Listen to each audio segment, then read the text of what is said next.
And welcome back to another podcast with Mr. Hagan. And this podcast, we're going to do another example of the aggregate expenditure model. And so here we have our aggregate expenditure curve: consumption, planned investment, government spending, net exports. We have our 45-degree line. That is think of that as our production line, where the gross domestic product equals aggregate expenditures. And here we are at our equilibrium level of production of gross domestic product. And we say the Federal Reserve. Now, we haven't, on these videos, we haven't really talked about the Federal Reserve yet. We will on a future video. For now, the Federal Reserve, you can just kind of think of it as a national bank. That's not really what it is. It's more complex than that. But just for the moment, you can think about it that way. And this thing called the Federal Reserve, they're going to increase interest rates. So these guys have some level of influence over interest rates. And so they cause interest rates to go up, get an increase in interest rates. Now, that could affect two things. That could affect either two categories: investment or consumption. We're going to focus on this video on consumption.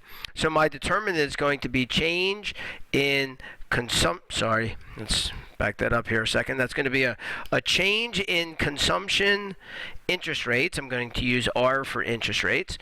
And so we're going to say this. Here's the argument. If interest rates go up, then it costs more to borrow, and so people will not borrow as much money, and therefore they will not be able to engage in as much consumption. So if interest rates go up, cost more to borrow, borrowing will go down, and consumption will go down. And so as a result of that, the aggregate expenditure curve will shift down as a result of a decrease in consumption.